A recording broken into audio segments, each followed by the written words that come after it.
Pues vamos a cambiar al afrontamiento y vamos a hacer un afrontamiento de forma activa en el dolor. Y esto no significa solo hacer ejercicio, significa generar un cambio de creencias y un cambio conductual para aumentar tu nivel de conciencia y a partir de ahí construir otra experiencia con el dolor, ¿no? Porque ya sabemos y ya hemos visto que donde ponemos el foco es en la patología, en el daño en el tejido, en las pruebas de imagen y en los tratamientos que hay, pero la realidad es que hay un montón de factores que tienen que ver con la persona, sus creencias, el tipo de dolor que tienen, que vamos a ver ahora, los sueños, el miedo de evitación, la mala gestión de entrenamientos, la baja autoeficacia, la baja seguridad y confianza, los mensajes negativos, las expectativas, un montón de cosas que tienen que ver con la experiencia vivida con la persona. Antes de empezar con estos módulos de qué es el dolor y los tipos de dolor que hay, tenemos que diferenciar sistema nervioso central, que sería el cerebro y la médula espinal, que es el ordenador que nos informa de todo. Luego tendremos el nervio periférico, que son los nervios que informan a nuestra médula y a nuestro cerebro de lo que está ocurriendo, ¿no? Por ejemplo, si yo me acaricio, se está activando un nervio periférico sensitivo que está enviando una señal a mi cerebro y me está diciendo que estoy acariciando la palma de la mano, que el tacto es rugoso, que me está dando toda esa información que yo evalúo y mi sistema nervioso central evalúa. Y luego tenemos el sistema nervioso autónomo, que es el que funciona por su propia cuenta. Es aquel sistema que, por ejemplo, está dividido en dos partes, parasimpático y simpático. El parasimpático es aquel que activa tus funciones como los latidos cardíacos, la frecuencia respiratoria y todo, en base a una situación de relax. Yo estoy sentado en el sofá y no estoy en una situación de peligro viendo una peli y mi sistema parasimpático va a predominar sobre el simpático para activar funciones autónomas, automáticas de relajación, ¿no? Porque tú no le dices a tu corazón que lata ni a tu estómago que haga la digestión, tú eso no lo haces, lo hace de forma automática. Y luego está el simpático, que es el que activa todas estas funciones para la lucha o la huida, enviando sangre a los músculos, aumentando la frecuencia respiratoria, ¿no? Es el que te prepara para la lucha. Y en base a la situación del contexto, se va a predominar uno sobre el otro. Por lo tanto, ¿qué es el dolor? Pues el dolor es una interpretación de peligro de nuestro sistema nervioso central, pero realmente el dolor es una experiencia que vive la propia persona. La persona en sí vive su experiencia de dolor de una manera interpersonal. Dos personas con una hernia discal van a vivir esa experiencia de una manera muy diferente. La intensidad de dolor va a ser muy diferente, pero el dolor no deja de ser un sistema protector y un sistema de alerta que se activa en nuestro sistema nervioso central porque está informando de que algo está pasando en el tejido. Pero eso puede ser un golpe, puede ser que te doblen el dedo, que te aprieten. Todo eso va a activar el sistema de alerta y protector, que es el dolor, para avisarte de que está ocurriendo algo y se genere una conducta, ¿no? Retirar el brazo en estos casos. De hecho, el dolor tiene tres componentes y aquí es donde viene la clave. Tiene tres componentes y nosotros nos fijamos solo en el tejido, pero hay tres componentes principales. El componente sensitivo discriminativo es el que nos dice desde cerebro, médula y tejido dónde está ubicado ese potencial peligro, la duración, la intensidad, ¿no? Si yo me pego un golpe aquí, ese componente discriminativo va a activar todo este sistema y me va a decir que el golpe está sucediendo en la palma de la mano, la ubicación, la duración, va a activar al sistema nervioso y lo va a poner en alerta. Pero luego además hay un componente afectivo motivacional, me va a generar y me va a motivar a quitar el brazo, a generar, hacer un cambio y además me puede generar una emoción, ¿no? De asco, de rabia, de tristeza, porque me da un golpe, lo que sea. Y luego viene el componente cognitivo-conductual, que es la conducta que hay aprendida en base a tus experiencias y a tu aprendizaje detrás de eso. Os pongo un ejemplo mucho más práctico. Yo me hago un corte en el dedo, doloroso. Mi sistema nervioso central me va a decir que ese corte está en el dedo, en la punta del dedo. Me va a generar una emoción, ¿no? Mierda, me he cortado, asco, rabia, lo que sea. Me va a motivar a hacer algo frente a eso que me ha pasado. Y luego va a haber una conducta y una cognición detrás de eso, ¿no? Lo aprendido, pues en mi caso sería ponerme una tirita y betadine. Pero como veis, en todo ese proceso, ante ese estímulo, ante ese daño, hay un montón de historia detrás, porque a lo mejor ese mismo corte En Estados Unidos, en vez de poner una tirita de betadine, lo que hacen es saltar de un quinto piso, porque es una señal de los dioses, ante el mismo estímulo. O sea, el sensitivo discriminativo no cambia, pero el componente afectivo, motivacional y cognitivo-conductual cambia según la persona, lo que tiene aprendido, la experiencia experiencias previas, lo que le ha enseñado la cultura y el entorno frente a lo que hay que hacer hacia eso que ha sucedido. ¿Vale? Y aquí está la clave. Aquí está la clave de todo. Cómo nos comportamos frente a esa situación y frente a ese corte o a esa lesión. De hecho, ¿qué os dice esta frase?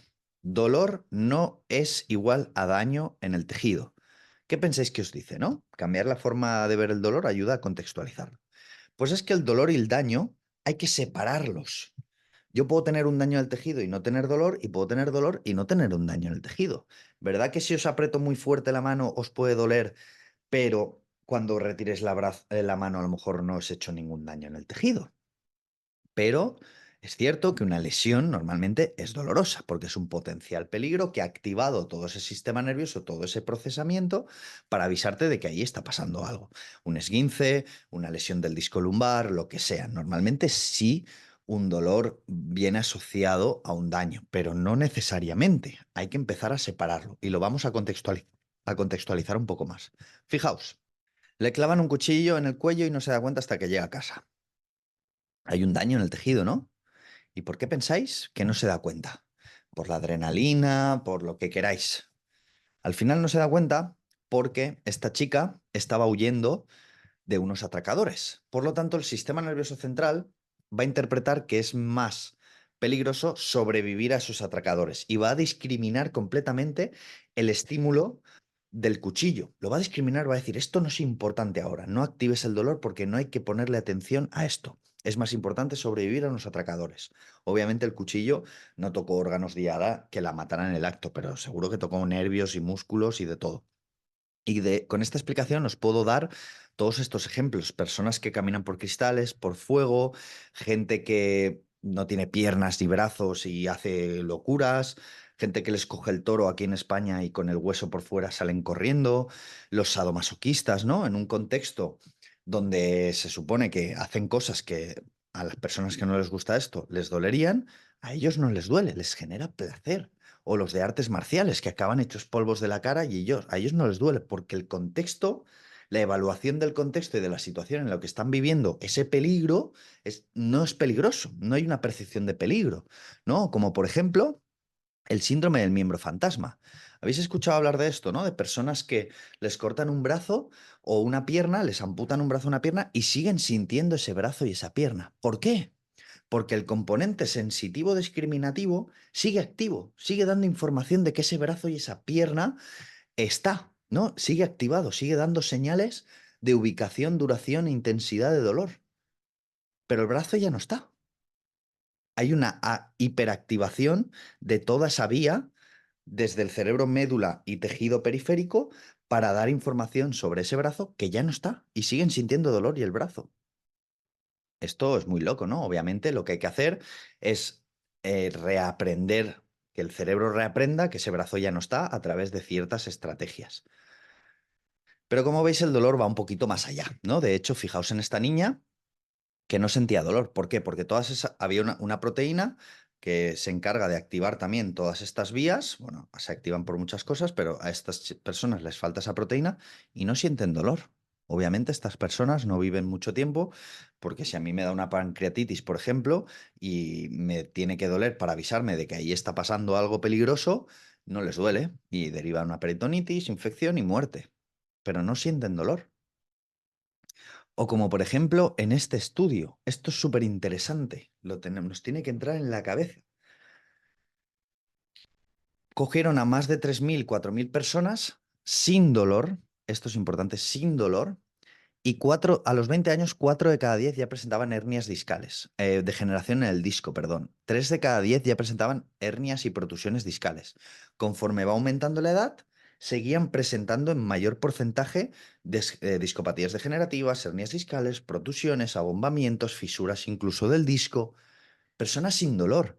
O sea, que pasen cosas dentro de tu cuerpo forma parte del envejecimiento normal. Obviamente una persona con dolor también tiene predisposición a tener esto, más en mayor probabilidad, por supuesto, ¿vale? Pero todo lo que sale en ese diagnóstico médico, que le tenemos un pánico que no veas, porque además al médico le gusta ponerlo todo en detallito, y este disco, y este abombamiento, y esta estructura, y esto está así, y esto es...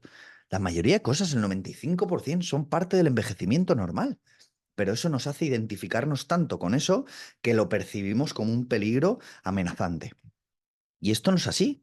La mayoría de cosas que salen en las pruebas de imagen forman parte del envejecimiento normal, como las arrugas y las canas. ¿Cómo podemos diferenciar si todo eso que sale en la prueba de imagen hay algo que sí está generando síntomas? A través de los mecanismos de dolor que vamos a ver ahora mismo. Fijaos, estas personas, a nosotros, al menos a mí, eso me dolería una barbaridad. ¿Y por qué a ellos no? Porque están adaptados a ese estímulo, están adaptados a hacer eso. Entonces su sistema de alerta no percibe como peligroso hacer eso. Pero claro, si nosotros tenemos una situación de dolor y cada vez lo vivimos desde el miedo, protección, reposo, terapias de camilla y demás, cada vez nos desadaptamos más. Entonces, en el momento que nos podemos a movernos y hacer más cosas, nos duele porque estamos tan desadaptados que se activa el sistema de alerta para decirnos, che, esto yo no lo puedo hacer. Ojo, con esto no quiero decir que el dolor sea psicológico, no lo es. Es un sistema de alerta que influye en tres componentes principales y en la mayoría de casos el dolor viene por una lesión. Pero un dolor que persiste en el tiempo, la lesión ya no es tan importante. Es más importante cómo se está afrontando esa situación de dolor, porque esto es lo que hace que nuestro sistema nervioso empiece a vivir en alerta y en peligro constante todos los días. Y esto es lo que vamos a intentar trabajar en este programa, ese cambio de creencias y ese cambio conductual, y además a través del ejercicio, e ir progresivamente y cambiando ese miedo a hacernos más daño, ¿no? Porque la realidad es que el dolor tiene que ver con factores contextuales, psicológicos, biomecánicos, de la propia lesión, tiene muchos factores. No solo la prueba de imagen, el dolor, no, el dolor, el tejido, no, salgamos un poco de ahí. Que la persona que está teniendo esa lesión es una persona con sus experiencias, sus aprendizajes, sus propias creencias acerca de lo que le sucede, que hace que afronte esa situación desde el miedo, la protección o la evitación, o desde el vamos para allá poquito a poco, vamos progresando, vamos haciendo esto. Ahí es donde está la clave. Obviamente, la cultura del entorno nos lleva a la primera persona, a la parálisis, al miedo, a las creencias limitantes de yo no puedo hacer esto, yo no puedo coger peso, yo no puedo, yo no puedo, yo no puedo, yo no puedo. ¿Necesitas una buena valoración, diagnóstico, ejercicio, estrategias para el manejo de síntomas y ir recuperando progresivamente tu vida? Ahora mismo me quedan 3 plazas disponibles para el programa individual. Lo único que tienes que hacer para pedirme información es ir al link de la biografía de mi perfil de Instagram y tendrás directamente mi WhatsApp. Te enviaré un documento explicándotelo todo. Y si no es así, espero que el vídeo te haya ayudado.